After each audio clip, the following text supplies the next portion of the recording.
it's time for you all to wrap up. Would you like to start, Andrew? Okay. Take 3 minutes, and I'm not going to, holler and scream. I want to thank you, Rich, and I want to thank everyone who has chosen to be here tonight, most especially my 3 fellow candidates for this office. I wish we could, I don't know if compel is the right word, but I wish we could give every voter in the 5th District the opportunity to be here and to see with their own eyes and to hear with their own ears what the people who hope to represent you in Washington are offering to solve problems of a nature which are unprecedented. And so the fact that all of you are here means a whole lot to me as a candidate. And this, as Mark alluded to, this race is a marathon. It's not a sprint. And I hope all of you will continue to pay attention to each of us, the issues that we advance, the records that we hold, and decide for yourselves who amongst us will best represent the people of the 5th District come November of 2013. So I'm delighted. I guess I should put in the plug. Go to www.rorabackforcongress.com and learn more about my candidacy. And I look forward to seeing you all in the weeks and months ahead. Thank you. Thank you.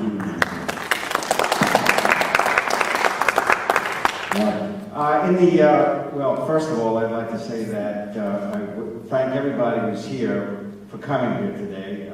There are many familiar faces. Same faces all the time, as a matter of fact, and I wish more people would become involved. But in my last run for Congress in 2010, one of the key points of my race was to make sure that folks like us on the stage acted like folks down here and the folks that we were representing in the 5th District. And we made certain pledges, which I'd like to read now, and I will sign for these pledges right now, and I'll pass them out. So basically, my closing statement is reading this pledge, which I will then sign. This is a congressional pledge to the voters of the 5th District. As a member of the United States Congress, I pledge that I will not accept a pension of any kind for my service in Congress. The honor of serving in Congress is a privilege that should not result in a lifetime of taxpayer-funded entitlement. I will support and abide by term limits of no more than 4 terms for a total of 8 years. The Founding Fathers intended a citizens' government, not a legislature comprised of career politicians. Members of Congress should do more of the we the people work and less work of their own re-election campaigns. I will not, as member of the U.S. House of Representatives, exempt myself from any law enacted by Congress. Congress refuses to obey many of the laws it imposes on ordinary Americans. Nearly 20 federal laws, including Obamacare, the Civil Rights Act, Americans with Disability Act, and the Family Medical Leave Act, either do not cover Congress at all or apply to Congress differently than to the rest of the country.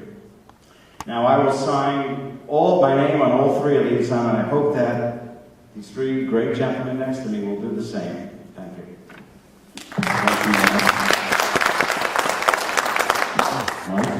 Thank you. Again, I'd like to thank you all for coming out. Again, whenever we're here, it seems to rain, but many of you still show up, and it's greatly appreciated. Again, engaged citizens are just the key to a responsive government. And you've shown tonight that you are engaged citizens. And what I hope you'll do is you go back to your towns, to your Republican town committees, that you'll encourage more folks to come out and to see just what we have to offer. As I approach this race, I've looked at this. This is like a 12-month job interview. And you've got over 40 towns that you're engaged in that interview process with. And so it's really important for you, the citizens, the voters, and in this case, the Republican voters, to really make careful choices about who can win this election and bring a Republican back to the 5th Congressional District. Because the Republican Party in this state needs a foothold in one of the federal or statewide positions to start to regain its strength and balance. And so the 4 of us are up here and we're giving our answers, but it falls on all of you to carefully weigh the positions that we're presenting, and then select the person that you feel brings the experience and the positions that you want to support as we move forward. So again, thank you for being here tonight.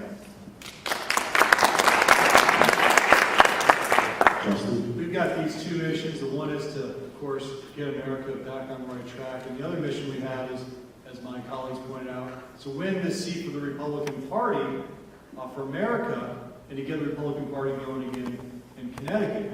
And we talk a lot about pledges, and this was a huge theme last year. I signed a whole bunch of pledges. I need an attorney to get through all the pledges that I signed.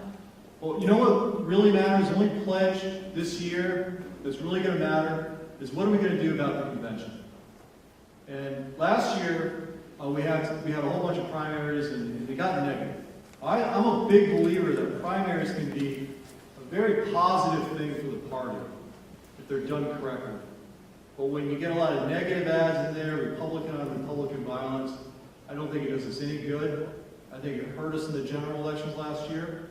And that's why I think the only pledge that really matters, it's really worth the salt this year, is are we going to abide by the convention outcome in May? And I would propose to my colleagues up here tonight, and I would let them go home and think about it, and give it some really hard thought over the holidays, and hopefully sooner have an answer. Can we all agree to not only abide by that convention outcome in May, to give our candidate, our nominee, a head start, but can we get everyone to support that nominee, whoever it is? I think the way this pledge has to work is that all the candidates in the race have to sign it. And all of them need to be on board in a timely fashion, say by March. And that we all have to have not just our ink on it, our name on it, but also our hearts in the pledge. And I think if we do that, and I've talked to some folks across, so many faces from the RTCs, from Republican town committees, so much support for this idea, and I think it's a worthy one. But it's going to take you pressuring candidates, talking to candidates, making them believe that this is a good idea if you feel it. So I think that's the pledge we ought to be looking at. That's the pledge I think we ought to be talking about, and I think that's the most important one to the party in this state this year. So thank you very much for your time. Thank you, Rich, and Kai, and my fellow colleagues for a great event. Thank you, Congressman.